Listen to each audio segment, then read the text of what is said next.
Ask near by YouTube চ্যানেলে আবার স্বাগতম। পঞ্চায়েতের বিভিন্ন নতুন খবর পেতে এবং শিক্ষামূলক বিভিন্ন টিউটোরিয়াল পেতে এবং ইংলিশ লিটারেচার বাংলাতে পেতে এই চ্যানেলটিকে সাবস্ক্রাইব করবেন। আজকে আপনাদেরকে ব্যাংক অফ ইন্ডিয়ার নতুন এটিএম কার্ডের কিভাবে পিন সেট করতে হয় সেটি দেখাবো। নতুন এটিএম কার্ড আসার পরে আমাদের মাথায় একটি চিন্তা আসে কিভাবে এর পিন সেট করতে হবে। এই ভিডিওটি দেখার পরে আপনি নিজেই এর পিন সেট করতে পারবেন। এর জন্য আপনাকে ব্যাংক অফ ইন্ডিয়ার যে কোনো একটি এটিএমে যেতে হবে। তো চলুন ব্যাংক অফ ইন্ডিয়ার এটিএম থেকে ঘুরে আসি।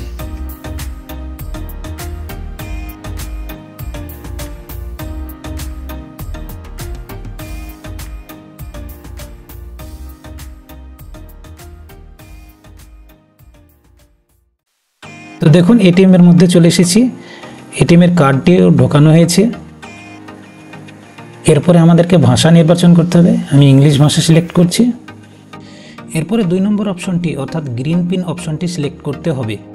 যদি কেউ আগের পিনটি ভুলে যায় তাহলেও তাকে এই অপশনে যেতে হবে, অর্থাৎ গ্রিন পিন অপশনে টাচ করতে হবে। এরপর জেনারেট ওটিপিতে টাচ করতে হবে।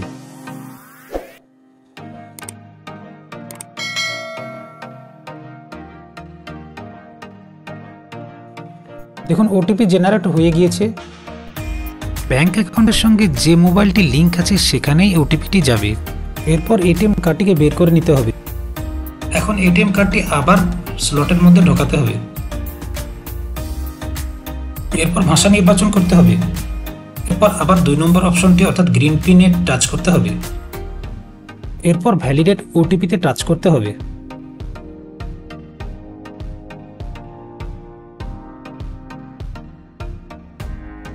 এরপরে মোবাইলে প্রাপ্ত ওটিপিটা এখানে দিতে হবে। এরপর কন্টিনিউ লেখাটার উপর টাচ করতে হবে। এরপর আপনাকে 4টে ডিজিটের নতুন পিন যেটা আপনি চাইছেন সেটা এন্টার করতে হবে।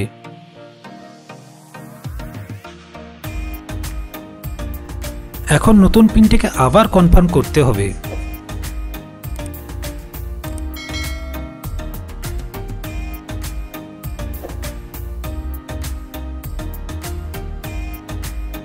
এখন এই সাকসেসফুল মেসেজটি আসার পরেই আপনার পিনটি সফলভাবে তৈরি হয়ে যাবে। মনে রাখবেন পিনটি কিন্তু মুখস্থ করে রাখতে হবে, কোথাও লিখে রাখলে এর অপব্যবহার হতে পারে। ভিডিওটি দেখার জন্য অসংখ্য ধন্যবাদ। এরকম আরো অনেক ভিডিও পেতে আমার চ্যানেলটি লাইক, সাবস্ক্রাইব এবং শেয়ার করবেন। পরবর্তী ভিডিওতে আবার দেখা হবে। এই চ্যানেলের সঙ্গে যুক্ত থাকবেন।